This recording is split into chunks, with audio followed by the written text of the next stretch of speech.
a Shavua Tov. I hope you had a restful and uplifting Yontif, and that everybody is well. My name is Shaanan Gelman. Rabbi Gelman, I'm the president of the Chicago Rabbinical Council.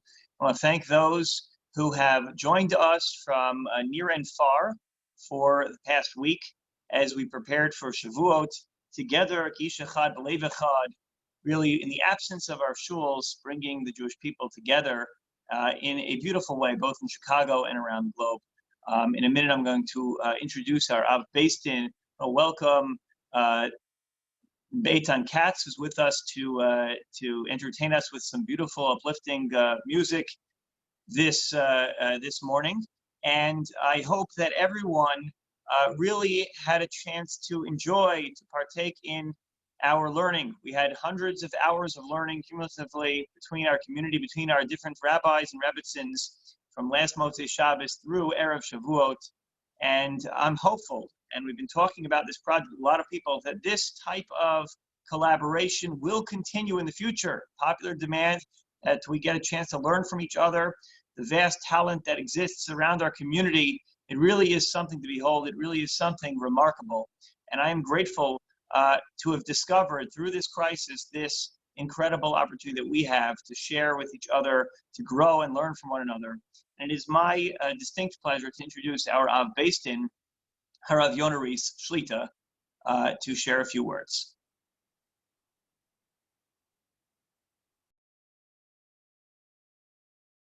Can you hear me? Okay. So first of all, I want to wish a tremendous mazel tov to everybody on this auspicious occasion to be able to make a siyum for all of the Torah that was learned over Shavuos, and to be able to gather virtually and to celebrate through the wonderful singing of Rabbi Eitan Katz. So I don't want to take away from the main part of the program, but I just wanted to share a thought that I read right before Shavuos, and right after Shavuos. Rabbi Mostavsky last night sent me a video from Rabbi Weiss in which he shared the same drasha. So there must be something special about this drasha at this moment in time. I was looking at the Sefer Torah V'das, the compilation of Divrei Torah and Shiurim from the late Rav Matis Blum, Zichron Levacha, left us a wonderful legacy of Divrei Torah. He was one of the early victims of the coronavirus, big Talmid Chacham, Talmid of Palm, from Kew Gardens Hills. And in his Sefer Torah V'das, Rav Matis shares a thought from Rav Meir Shapiro, who we know was the founder of the Daf HaYomi cycle, the Rosh Hashiva of Chachmei Lublin. And he points out there's a Gemara in Zvachim that says that when the Torah was given, there was this tremendous sensation that reverberated around the entire world. And the kings of the Umos HaOlam, of the nations, got very scared about what was going on with this tremendous, momentous feeling that they sensed that something was happening to the entire universe. So they were afraid maybe another Mabul is about to engulf them all and destroy the world. And Bilam HaRasha said, no, this momentous feeling is HaKadosh Baruch Hu giving the Torah to the Jewish people. Hashem mos lemo yitain. So then the kings were mollified and they said, we're really happy that this doesn't mean it's a major catastrophe. Hashem yivarech hasamo v'shalom. If this is something that's going to bring peace, HaKadosh Baruch Hu should continue to bless the Jewish people for receiving the Torah and enabling the world to continue. So what was going on? So Rav Meir Shapiro suggests that what happened was that they saw strange things were going on. Everybody was getting along with each other. That this is something that was an unusual force of nature, that you had the wolf, Begar, the Avim Kevis, the wolf getting along with the lamb, Benamim and Gedi Yerbats, like the Navi Yeshayahu says, the leopard and the goat both lying down together, something very, very scary. the only previous time in history that such a thing occurred was at the time of the Mabul. In the Teva, you had all the different animals, predator and prey, all living together. Nobody was killing each other. So maybe this indicated something terrible was happening, because all too often, the only time that everybody gets along with each other is during a time of a terrible catastrophe. So maybe it meant a catastrophe was going to occur to the world. So Bilam reassured them and said, no, there's another type of peace, the type that's described in Navi Yeshayahu, B'achris Hayamim, the end of days, when you have the wolf and the lamb getting along with each other.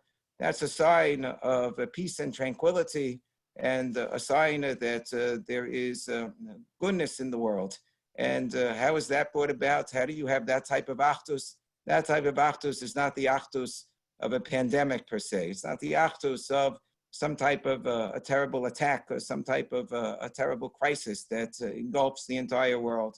It's the achdus comes about when Bnei Israel receive the Torah, when we're ki'ish echad b'leiv echad, as Rabbi Gelman noted, when we're all in one heart, one state of mind, one frame of mind, that we have the sense of togetherness because we're united with the Torah. So when Bnei Israel are united through the Torah, so then that's when all of the nations of the world are able to say, Hashem Yivarecha Samova Shalom.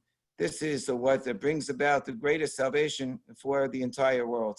So this is really what we're doing at this period of time.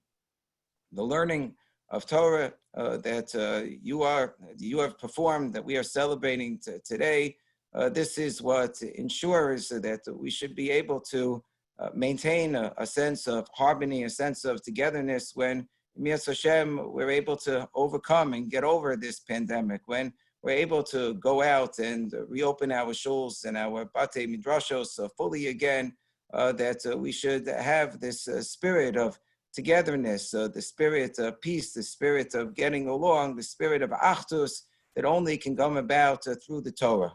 I would add, one supplementary note to this Dra Torah, which is that there's an account in the Shla, Shnei Luchos Abris, written by Rabbi Yeshayahu Horowitz, of course, who lived in the 17th century. He recounts an incident that occurred 100 years earlier in the 16th century that was written up by Rav Shlomo Alkabetz.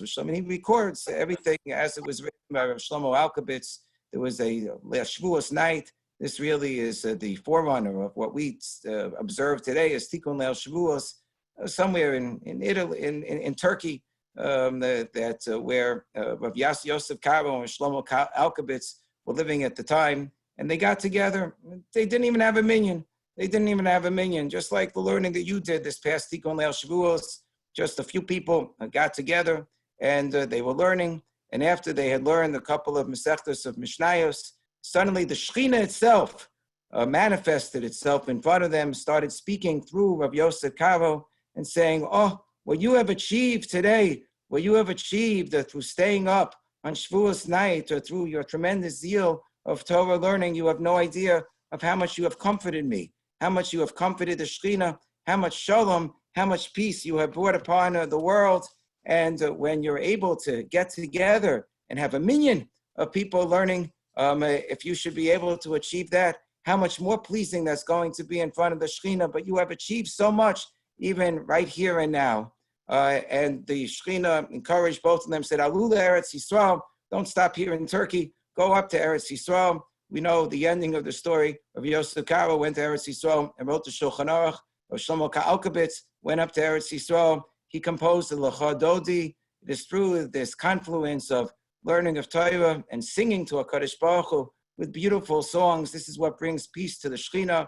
The last words that were mentioned by the Shekhinah, according to the account of Shlomo Alkabetz, to those who were assembled that night were Hashem Oz Lamo Yitein, Hashem Yivarech Esamo Vashalom. It's now my pleasure to turn over the program so that we can all be inspired together through the majestic singing of Eitan Katz.